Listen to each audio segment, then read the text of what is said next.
Bonjour à tous, j'espère que vous allez toutes et tous très bien. On se retrouve aujourd'hui dans une nouvelle vidéo sur ma chaîne qui sera la première vidéo d'une nouvelle catégorie de vidéos sur ma chaîne.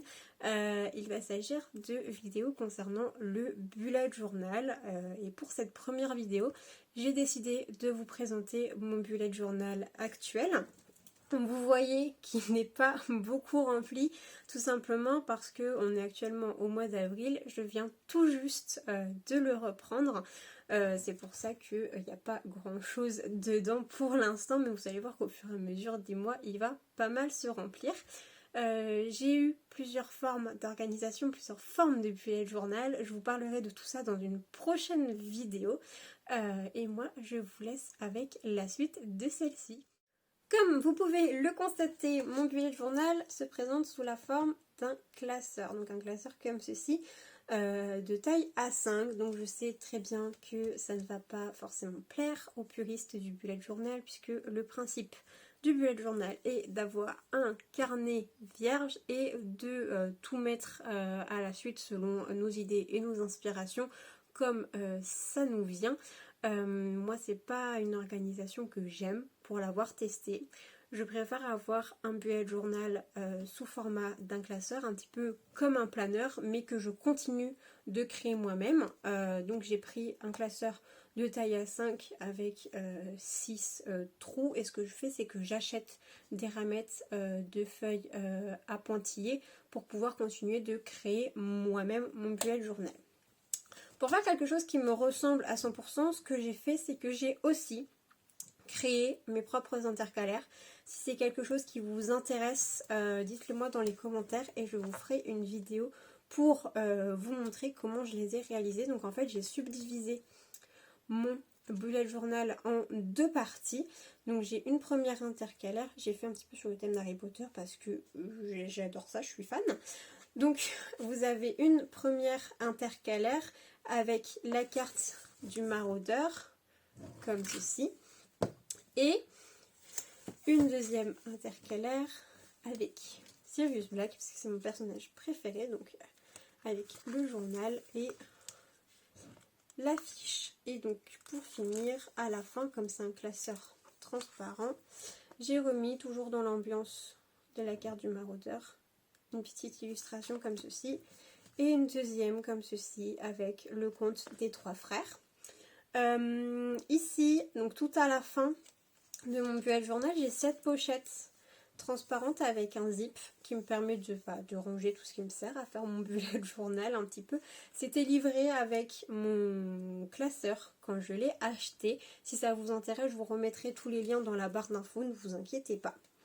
Donc, comme je vous disais, derrière la première intercalaire, on a toute la partie un petit peu agenda.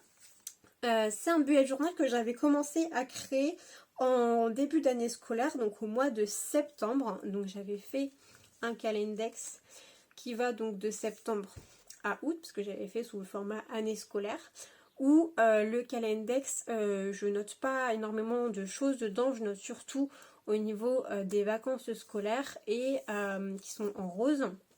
Et je ne sais pas si vous allez bien voir, il y a un tout petit point vert pour l'instant, où en vert je note les événements par rapport à l'école, donc les dates d'examen, etc. Pour l'instant, je n'ai pas encore mes dates d'examen, donc c'est pour ça qu'elles n'ont pas été notées. Je vais avoir un stage aussi, donc pour pouvoir noter aussi mes dates de stage.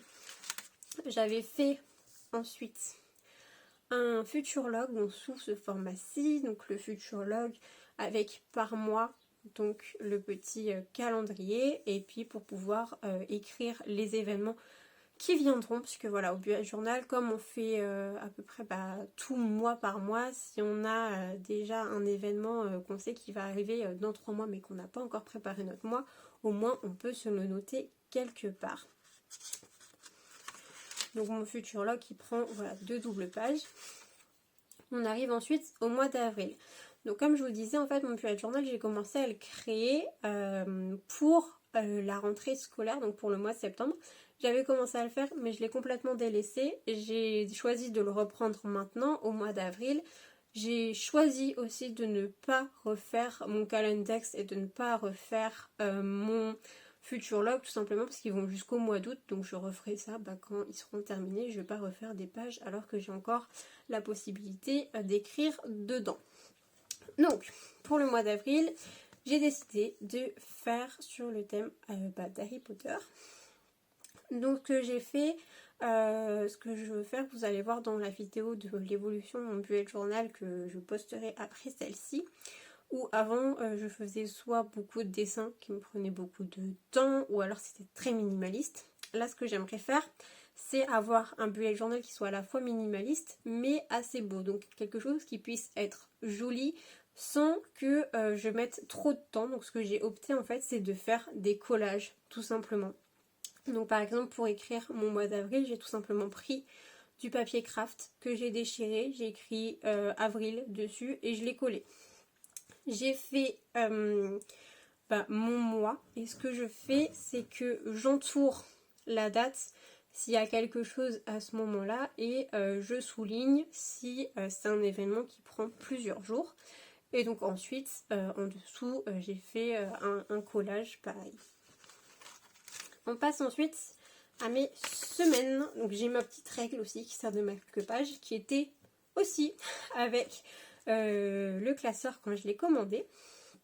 Donc au niveau de la page, là ce que j'ai fait, le thème c'est les maisons d'Harry Potter. Donc en général ce sont des images que je trouve sur Pinterest. Si je trouve les noms des artistes, je vous les mettrai dans la barre d'infos ou je vous les citerai à l'oral. Donc ce que j'ai fait, c'est qu'au milieu de la page, j'ai écrit tout simplement mon mois avec le petit calendrier, et ça se verra mieux sur les autres pages parce qu'ici c'est un feutre plutôt foncé. Je colorie la semaine dans laquelle on est au niveau de cette double page. Et donc voilà, j'ai décoré avec des images. Ensuite, ce que je fais maintenant, c'est que j'ai une colonne ici où en fait je note les événements qu'il va y avoir dans la semaine. Donc les choses vraiment importantes, que ce soit des anniversaires, des rendez-vous ou des choses comme ça. Par exemple ici c'était le lundi de Pâques, donc je l'ai noté ici. Ensuite j'ai mes 7 jours de la semaine qui sont répartis comme ceci en encadré, où là ça va plutôt être du coup du format to-do list, vu que mes événements importants, les rendez-vous etc. sont notés ici. Et enfin en bas, juste ici, je vais avoir mon tracker d'habitude, où chaque ligne correspond à une habitude et chaque colonne correspond à un jour de la semaine. Et donc je vais venir colorier chaque case selon si j'ai fait l'action ou pas. Par exemple, la première chose, ça va être la lecture, et on voit que j'ai lu mercredi. Donc mercredi, j'ai colorié ma petite case parce que j'avais lu. Donc au niveau des habitudes que je traque, il va y avoir la lecture, le coloriage, le DP et le sport. Et donc voilà, chaque semaine se présente de la même façon. Donc je vous disais, voilà, celle-ci, comme c'est pouce-souffle, on voit beaucoup mieux vu que c'est la couleur jaune, la semaine et le titre des événements. Mais sinon, globalement, ça se présente toujours pareil. C'est juste la couleur qui change et l'image qui change selon les semaines. Donc voilà pour la partie agenda. Comme je vous disais, c'est pas très rempli parce que j'ai fait que le mois d'avril pour l'instant.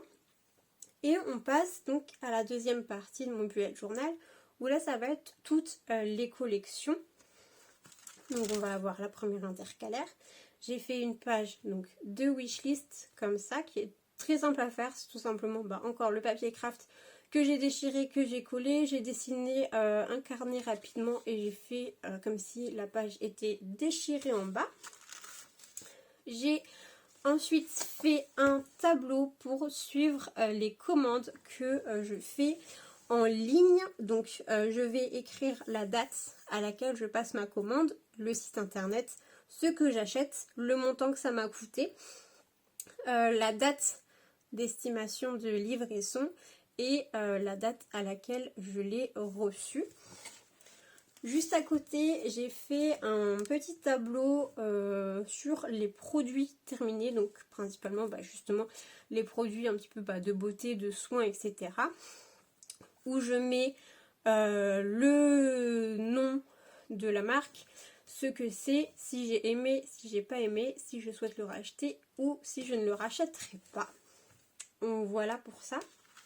Ensuite, j'ai fait une double page sur les films que j'ai vus. C'est une page qui est simple à faire mais qui est assez longue parce qu'il y a tous les petits carrés blancs à laisser. Donc voilà pour celle-ci. Donc je noterai à chaque fois à côté le film que j'ai vu. J'ai fait le même principe pour les séries où là j'ai dessiné des petites télés. Et donc en fait dans la télé j'écris le numéro de la saison et le nom de la série. Par exemple là j'écris La Cité Invisible, donc c'était la saison 1 et j'ai vu par exemple la saison 2 de Snowpiercer. Donc voilà pour ça. Ensuite, j'ai fait un peu la même chose pour les livres, c'est-à-dire que j'ai dessiné un grand livre ouvert où là c'est un petit peu ma wishlist au niveau des livres, donc les livres que j'aimerais lire et un tracker de lecture où en fait j'ai dessiné des petits livres et ensuite j'ai fait une petite barre. J'écris au-dessus le titre du livre et en fait la petite barre me permet de savoir où j'en suis dans le livre. Donc j'ai fait par quart, si j'ai lu un quart, si j'ai lu la moitié, si j'ai lu les trois quarts ou si je l'ai fini. Donc pour les livres c'est ça. Ensuite j'ai décidé de me remettre au sport, donc j'ai fait un petit tracker de sport. Donc ça c'est mon suivi de poids jusqu'au mois d'août, vu que tous mes calendriers se terminent au mois d'août. J'ai fait la même chose pour ça, donc avec mon suivi de poids. Et ensuite j'ai fait un tracker pour le sport, donc pareil jusqu'à août avec numéroté de 1 à 31. Et en fait chaque couleur correspond à un sport différent que vous avez de lister juste ici. Et donc en fait je vais tout simplement colorier la case du jour avec la couleur qui correspond au sport que j'ai pratiqué, si j'ai fait du sport évidemment. Donc il y a la course, la marche, si j'ai fait du vélo, si j'ai fait du yoga, du pilates ou un autre sport. Et là c'est un petit mood board que j'ai fait pour pouvoir me motiver. Voilà, on arrive à la fin de mes collections et donc de mon bullet journal. Je vous ai présenté ma petite pochette. Donc vous voyez en fait dans ma pochette je range surtout le craft que j'ai déchiré pour pouvoir le réutiliser. Et voilà. On arrive à la fin de mon bullet journal. Écoutez, j'espère que cette vidéo vous a plu. Si c'est le cas, n'hésitez pas à me mettre un petit pouce en l'air. Dites-moi dans les commentaires, vous, si vous avez un bullet journal et comment il se présente. Voilà. Sur ce, moi je vous fais des gros bisous. Je vous dis à la semaine prochaine pour une prochaine vidéo. Et surtout, prenez soin de vous. Bye!